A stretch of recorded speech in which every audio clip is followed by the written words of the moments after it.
Hi everyone, and welcome to my first monthly reads video of 2021. In this video I'll be looking at the books that I read throughout December, so I hope you enjoy.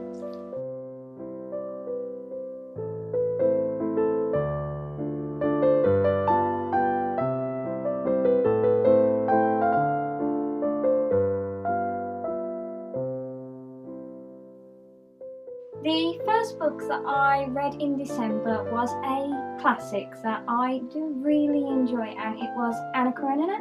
This is probably one of my favourite books. I do really enjoy it. I just love the intricacies of Russian society at that time and how complicated the Imperial Russian government could be sometimes. Anna Karenina is described as one of the greatest pieces of literature ever written, and although I wouldn't 100% agree with that, it is a very good book.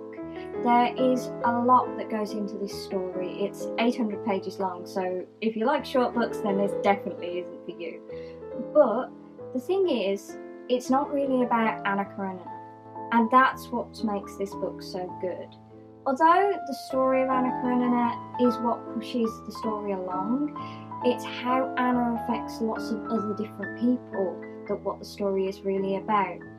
One of the characters that is focused on a lot more than Anna Karenina is probably Levin, and he's simply a guy that lives in the country that tries to integrate with the city society, and he doesn't really like it. He goes back to the country and he doesn't think anybody's doing it right in the country either, so he's quite funny. He has a lot of existential moments of questioning what the hell is going on, but because he's just this genuine, normal type of guy, in a world that's very religious, he actually confesses that he's not very religious. So he's sort of, do I follow religion? Do I not follow religion?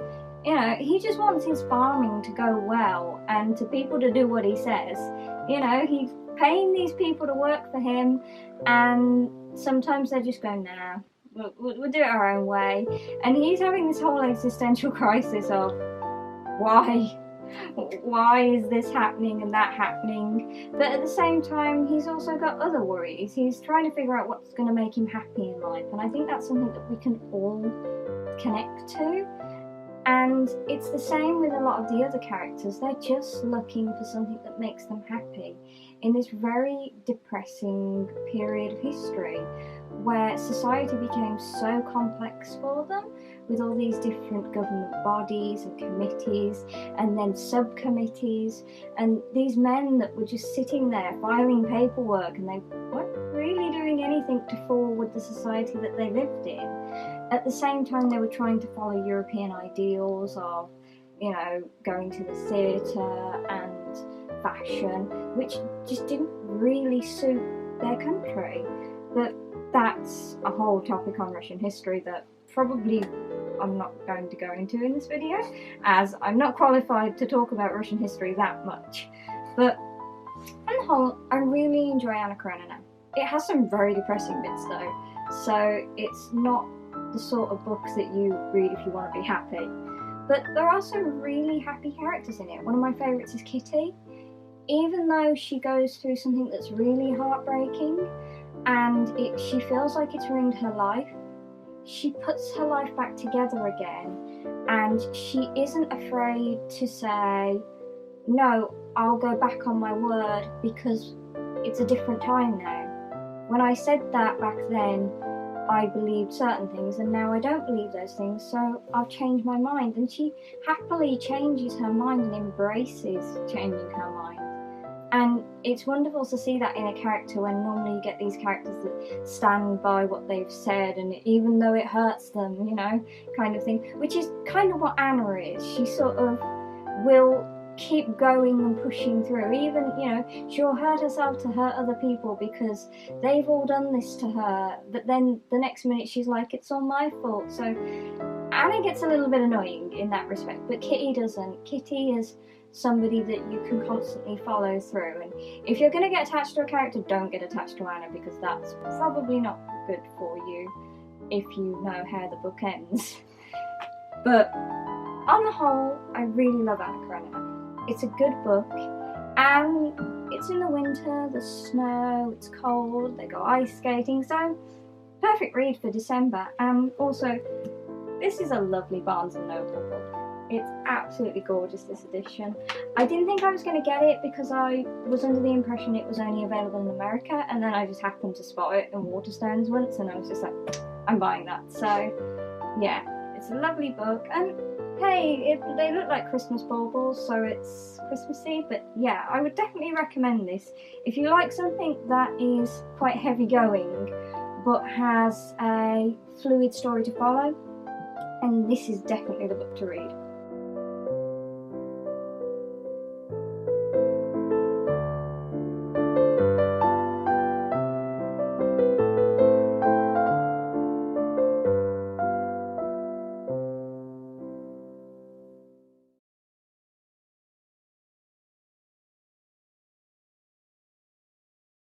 Thank you for that wonderful rendition of Wuthering Heights, James. Yeah. The next book that I read was Wuthering Heights.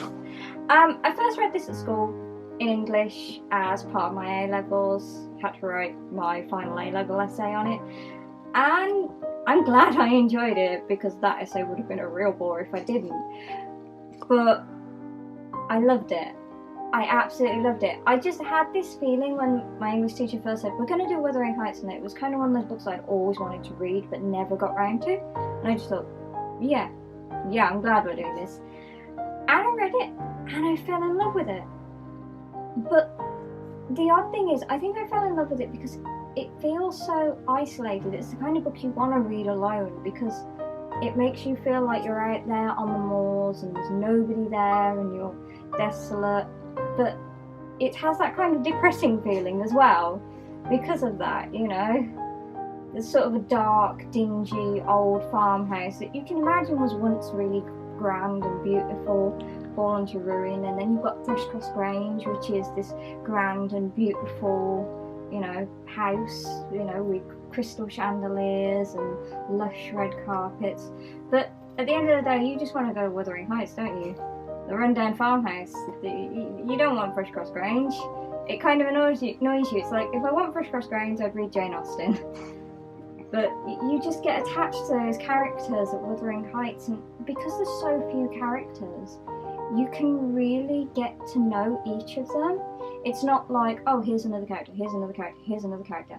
You grow up with these characters, and then it swaps round, and then you grow up with another set of characters with the two generations, and that's wonderful.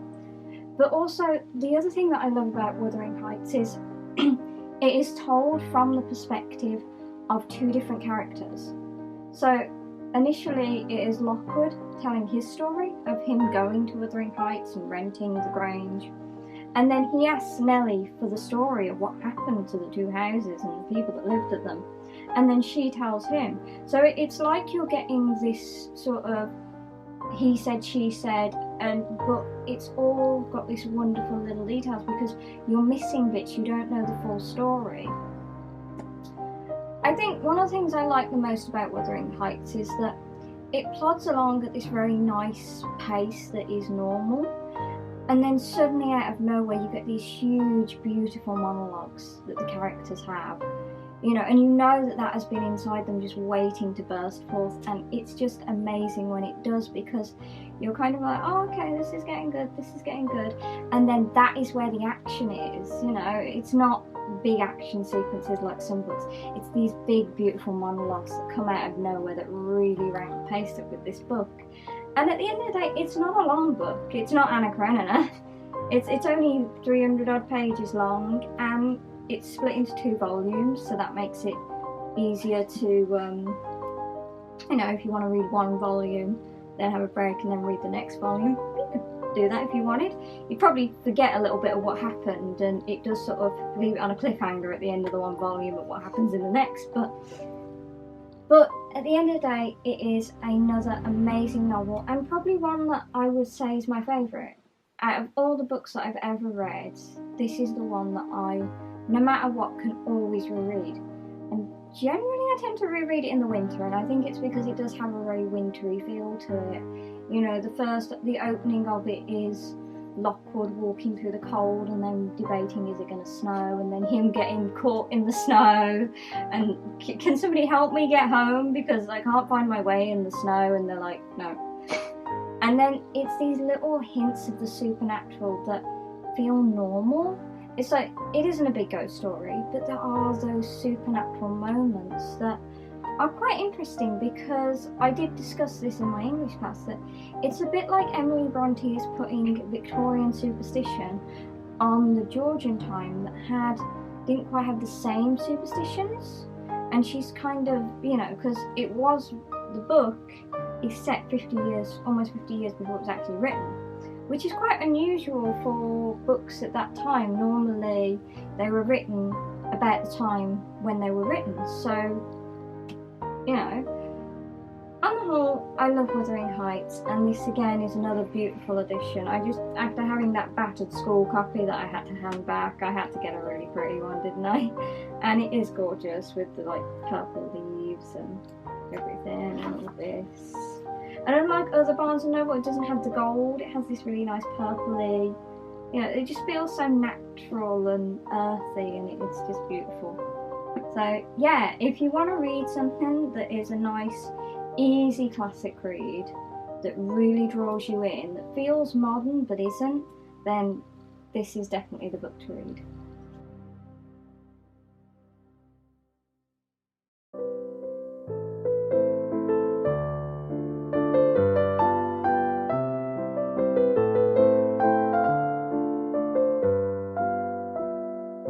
Thank you for watching this monthly reads video.